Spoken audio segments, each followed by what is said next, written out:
dan selamat datang kembali. Hari ini kita mau gali lebih dalam satu hukum pemasaran yang sering jadi pil pahit ya buat banyak inovator. Betul sekali. Ini dari bab 22 buku Ulrich dan Jack Trout, The 22 Immutable Laws of Marketing. Namanya Hukum Sumber Daya. Iya, hukum sumber daya. Intinya gini, Anda punya ide paling keren sedunia.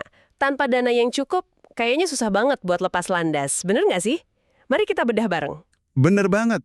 Dan ini bukan soal butuh uang receh ya, tapi sumber daya yang bener-bener cukup buat nembus pasar. Cukup buat nembus pasar ya. Iya, kayak kata buku itu, Anda mungkin lebih sukses loh dengan ide yang, biasa aja tapi modalnya $1 juta daripada ide super brilian tapi kantongnya kosong melompong.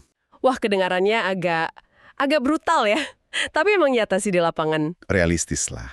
Oke, jadi misi kita kali ini, kita coba pahami kenapa sih uang ini jadi kayak bahan bakar utama gitu di mesin pemasaran. Kadang malah lebih penting dari idenya sendiri.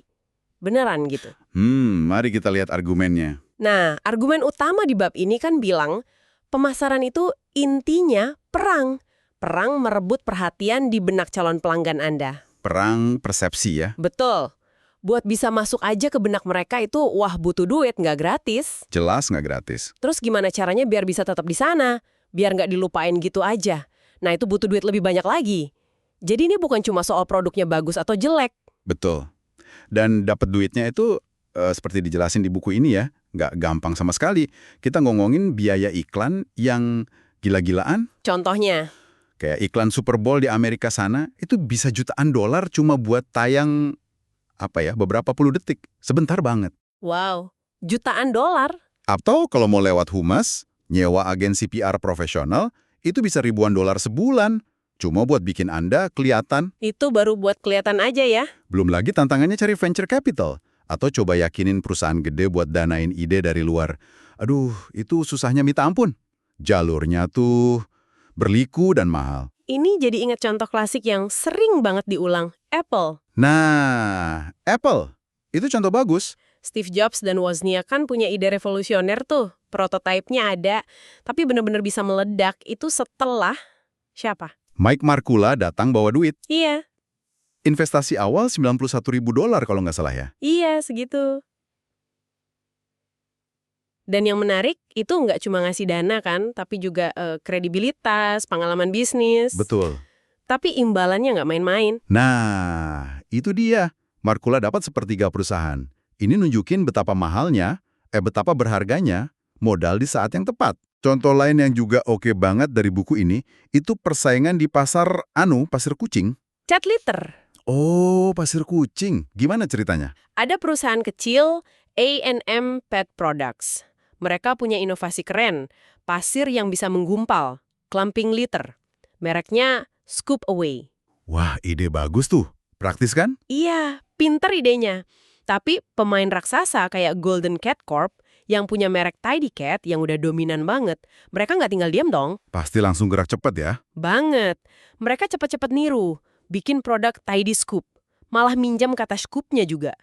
Wah, ditiru mentah-mentah gitu ya? Menurut Rhys dan Trout, di perang kayak gini, siapa yang menang? Kemungkinan besar yang punya duit lebih banyak. Buat apa? Buat promosi gila-gilaan, buat nguasain rak di toko, buat distribusi.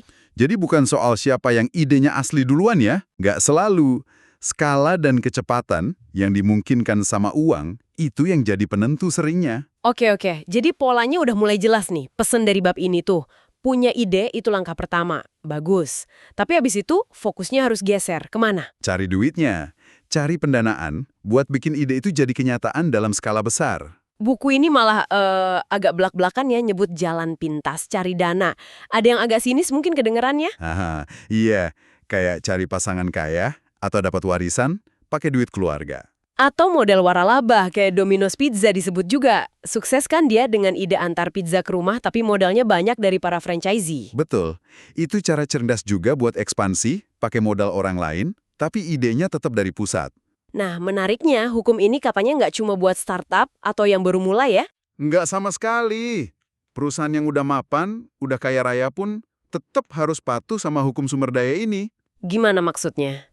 Kan mereka udah punya banyak uang. Justru itu, strategi mereka itu bukan soal hemat-hemat biaya pemasaran, malah kebalikannya. Pemasar yang jago itu biasanya melakukan yang namanya front loading. Front loading, apa tuh? Jadi, mereka gelontorin investasi gede-gedean di awal. Pas launching produk baru atau kampanye besar, gila-gilaan di depan. Tujuannya apa? Biar langsung dapat momentum. Langsung masuk ke benak konsumen. Mereka tuh rela loh, gak untung, bahkan rugi, mungkin setahun, 2 tahun, 3 tahun pertama. Rela rugi demi pemasaran. Demi bangun mindshare, demi nguasain pasar. Mereka nggak coba irit buat sukses. Mereka keluar duit banyak buat dominasi. Kayak beli posisi di pasar gitu loh. Wah, oke. Jadi kalau kita tarik kesimpulannya nih dari bab 22 ini, ide hebat itu fondasi. Penting. Tapi sumber daya, alias uang, itu bahan bakar roketnya. Tanpa bahan bakar cukup, roketnya secanggih apapun yang nggak bakal nyampe orbit. Nggak bakal terbang tinggi ya. Ide kita sehebat apapun, risikonya ya cuma jadi catatan kaki aja. Konsep di atas kertas doang. Persis. Ini pengingat yang menurut saya penting banget. Apalagi sekarang kan era startup, inovasi di mana-mana. Orang sering fokus ke ide. Lupa sama realitas pendanaannya ya. Nah, itu dia. Pemasaran itu pada akhirnya sering banget jadi permainan sumber daya. Kemampuan Anda buat ngumpulin dan gunain dana itu jadi faktor pembeda. Antara ide yang ngubah dunia sama ide brilian yang ya cuma jadi cerita hampir sukses. Dalam juga ya pesannya. Oke, sebagai penutup nih, ada satu pertanyaan menarik buat Anda renungkan lebih lanjut. Ini nggak dibahas detail sih di babnya, tapi relevan banget. Apa tuh? Selain soal jumlah dana yang berhasil Anda kumpulin, coba pikirin deh, gimana sumber dana itu? Apakah dari modal sendiri, pinjaman bank, keluarga, atau mungkin venture capital? Gimana sumbernya itu ngaruh ke cara Anda jalanin strategi pemasaran? Menarik. Pengaruh ke keberanian ambil resiko mungkin ya? Bisa jadi. Atau seberapa cepat Anda dituntut buat balik modal. Apakah beda tekanannya kalau dananya dari VC dibanding dari tabungan sendiri? Sesuatu buat dipikirin lagi. Iya, benar juga. Itu aspek lain dari hukum sumber daya. Oke, sampai di sini dulu pembahasan kita kali ini. Sampai jumpa di pembahasan berikutnya.